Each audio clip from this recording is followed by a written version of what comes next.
We do this to give back. You know, as firefighters, we get to see some gruesome things in our line of duty. So this is a way that we get to ride our motorcycles. We get to have a little fun, but we also get to touch somebody's life and give back to these young children that were, you know, however they obtained their injuries. But these children are survivors, and we're here to try to make their day just a little brighter. Well, you know, the kids are out here to have fun. But just to see the look on their face, you know, and to see what they've had to go through. And this is not a burn survivor is not something that you do. You go to the doctor for a little while and everything's good. You wear these scars with you for the rest of your life. And for us to be able to have a small part in a bright spot in that child's day, that's why we do what we do.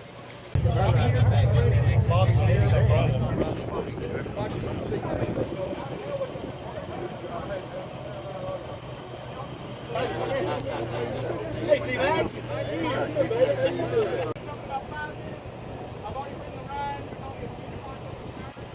Lord, as we travel, we pray that you be with us, protect us, honor us, protect us, guard us, keep us safe, and give us.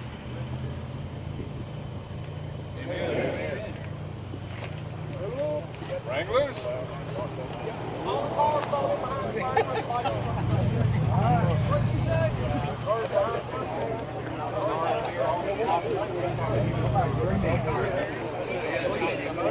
First meeting, Gabby.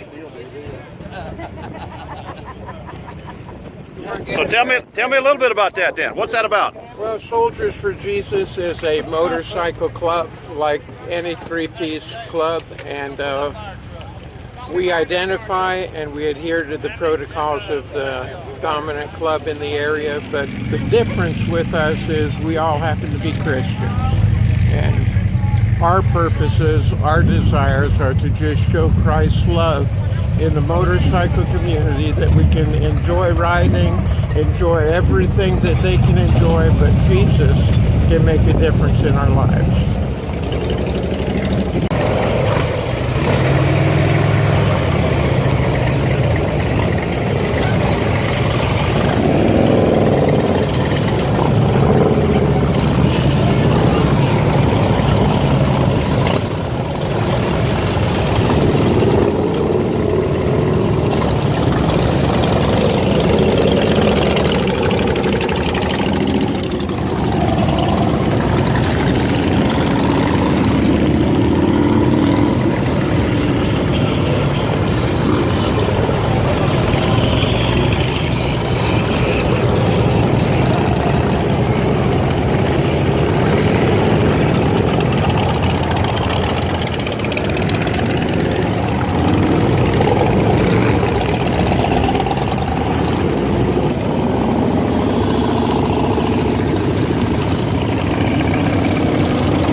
Anywhere on that engine. Watch your right leg.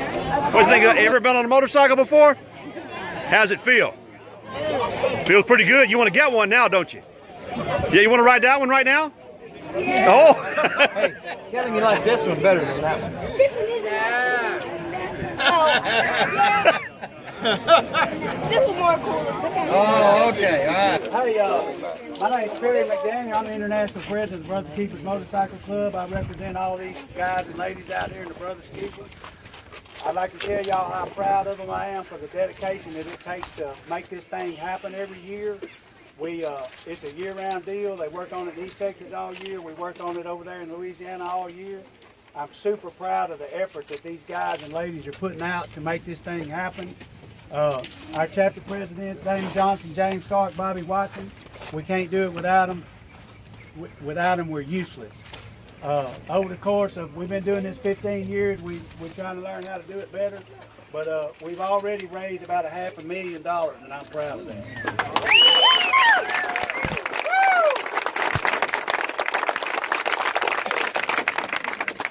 Thank y'all, and we're going to let somebody else speak. Randy. I'm Randy Ledke. I'm the International Vice President representing Brothers Keepers Motorcycle Club, and we're just proud to be here to do what we do and give you guys our chapters that are presenting a check to you today to represent those guys, and we're proud of the hard work that they've all done. This is the day that they get to come out to the camp, and they get to see the smile on all of y'all's faces, all right? So we're going to do this check presentation, and then we're going to have a little bit of fun too, okay? I'm going to let these guys talk. Thank y'all.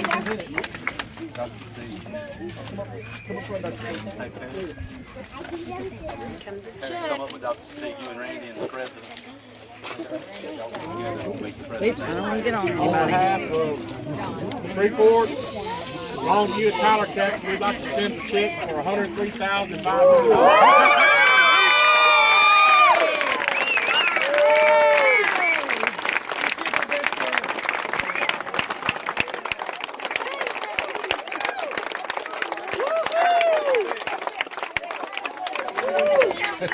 I'm not going to try to name all of our sponsors because I'm afraid I'll miss somebody, but due to the generosity of a lot of sponsors from Shreveport, Tyler, Longview area, Gilgore, made this all possible. Oh God. What do you say to this? No more yellow school buses. You said it all. And to thank the members. I mean, the sponsors are great, but the mules are the members. They put in tireless efforts to make these things go. So we're just proud to do it. We love y'all. Thank you. Thank you. Thank you. Kids, what do you tell them? What do you tell them?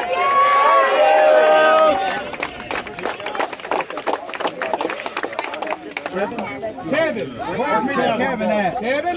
While Kevin's coming up here, on behalf of Camp I'm Still Me and myself personally, I just can't say what's in my heart to express to each and every one of you out here. We started this journey 26 years ago selling buttons and cookies with a couple of our counselors here that are grown and raising families but still giving back every year to make sure that it continues. My wife, my children, my immediate family, y'all are all part of our family, and it is truly a reunion every year. And all I can say is God protect each and every one of you on your travels to and from. And with your kindness, we'll continue to extend this to any and every child that we haven't touched yet, because we definitely want to touch them. And on behalf of all of us now, I want everybody to pray right now for our national chaplain, who, without his love and guidance and prayers through the years, I don't think that any of us would be where we are right now. And here's to you. And all the Brothers Keepers out there that are current, and all the future members, and when they see stuff like this, they're going to be beating your doors down. But I don't think they want the new uniform of the sling. That's a special chapter. Yeah. Oh yeah, it's a special Chapter of its own.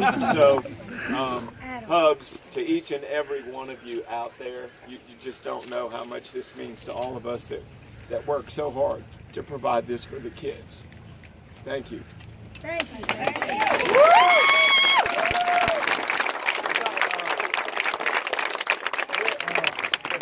We're going to get Mr. Kevin up here. Kevin loves all these kids. He's helped these kids out in the past, and he has been working tirelessly for quite a bit of time. I'm going to let him tell you what he's got going on, because if I told you, you wouldn't even believe it. But, Everybody listen up. He loves all you kids, and Kevin's going to tell you all about it. He knows all the details.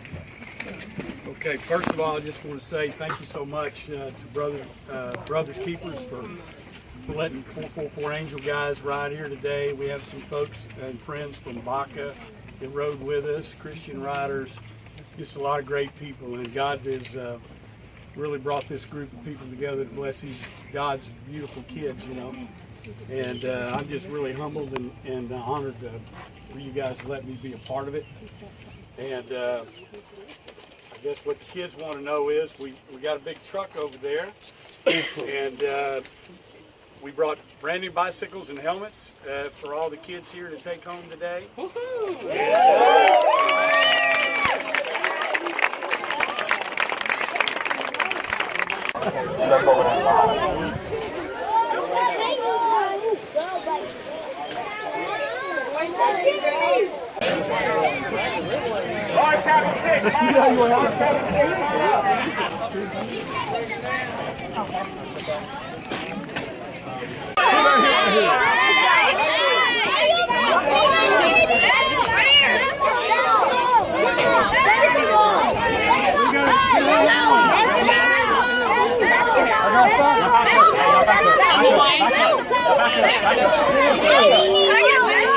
Hey, back up. You got a ball. No, back up.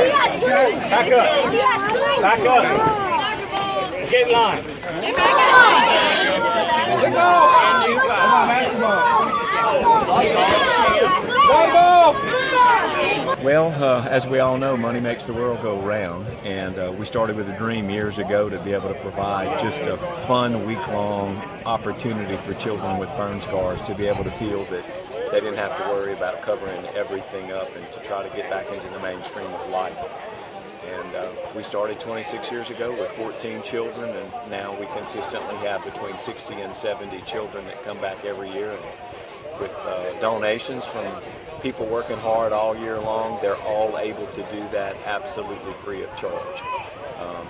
We don't have any restrictions on a child in the sense that you don't have to have a great big burn. Any burn at all that they have suffered and have overcome and want to get involved with us, the doors are open. Makes a 60-year-old grown man cry. It's like, you know, when you do it every day and you see them during the worst times of their life crying, just the sheer fact that you walk in the room and they're screaming because they know you're about to inflict pain on them, and then you can come here and play with them and have them run up and just tickle you or laugh at you or give you a hug or just a simple smile and to say thank you. It's like, you know, it really was worth it. I started this camp because as a young physician, having medically saved some really, really, really bad burns, I had to worry about whether or not their quality of life was going to be worth everything they went through. In other words, would they have been better off with just comfort care, pain control, and allowed to go back to the Lord? And I'm like, well, that's the Lord's decision. So I went to a camp for children in Colorado the year after I started doing this, and I found that all those children were still trying to ride horses, climb trees, and were grateful to be alive. And I learned there they don't want to talk about their burns and be evaluated by psychiatrists or psychologists. They're like, hey man, hey lady, I'm over this. Why do you keep bringing up things that I don't really want to remember or talk about? I just want to have fun. This motorcycle club coming out here, God. What does this mean to you, man?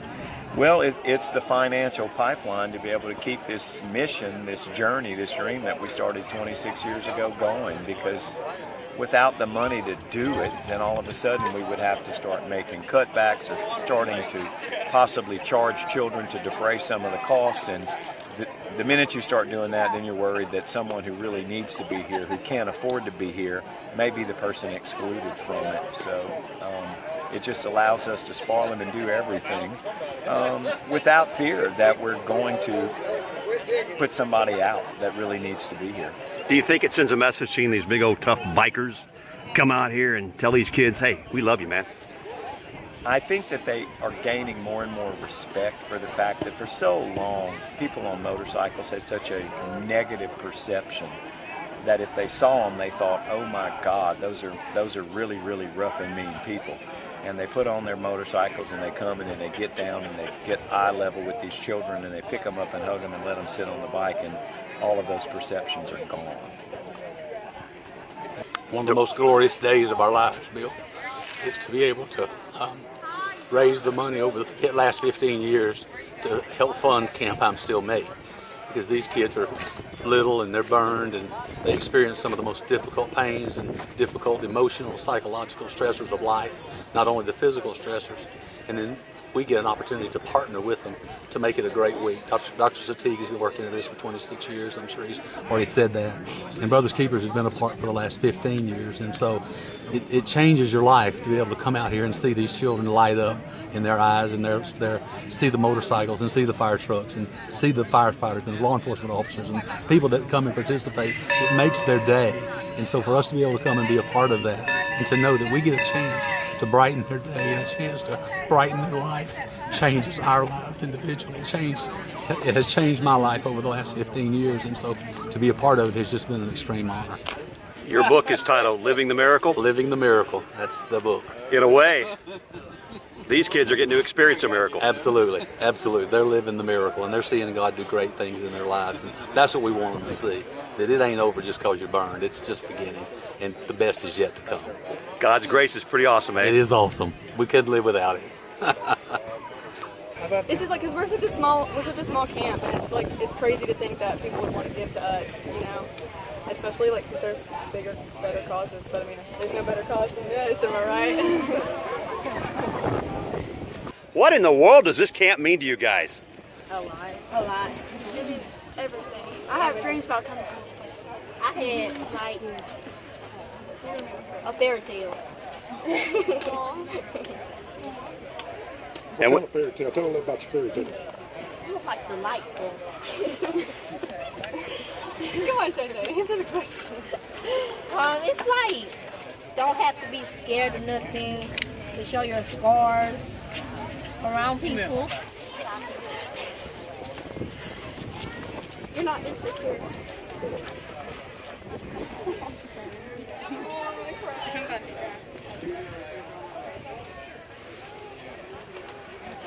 Oh, are you okay? You're gonna make me cry. It's too early to cry.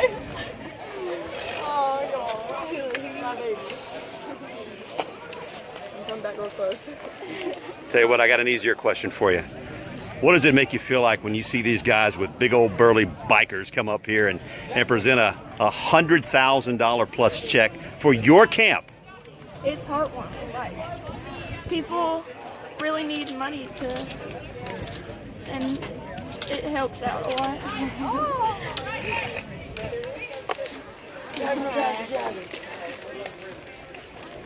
I got it. Who's the basketball star? Her. Haley. She's really good. I play AAU for a Longview team, and we go out like every weekend and play basketball. I go out to the gym a lot every year and play. She shows up all the guys. So you guys keep up with each other once you leave camp? Yeah, we keep in touch all day, every day. It's because I mean you don't want to split up from the closest people. So y'all like family here then, right? Yeah, one big happy family.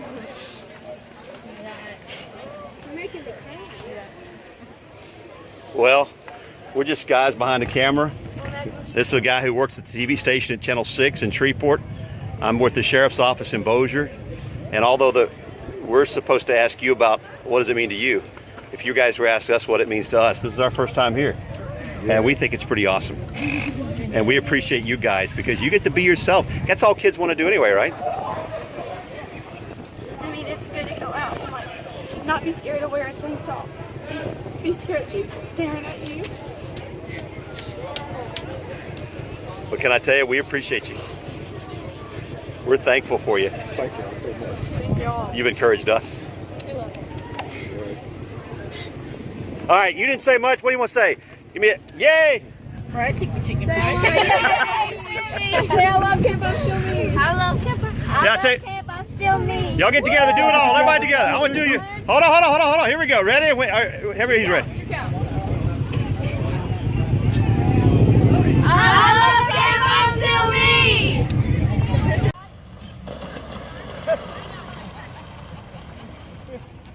Hey, do you call that a dud? I think so. He missed the mark.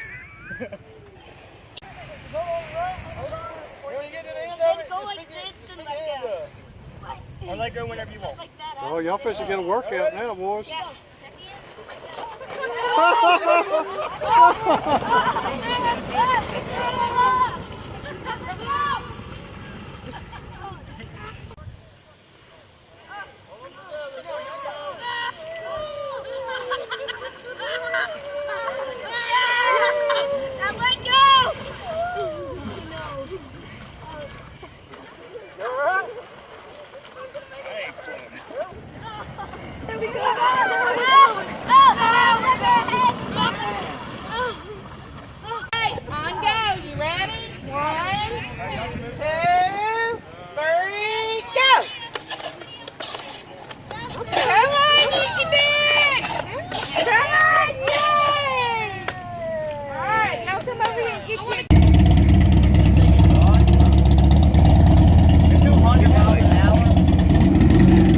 You like that Can-Am? Can-Am, so raw. Who wants to play dominoes?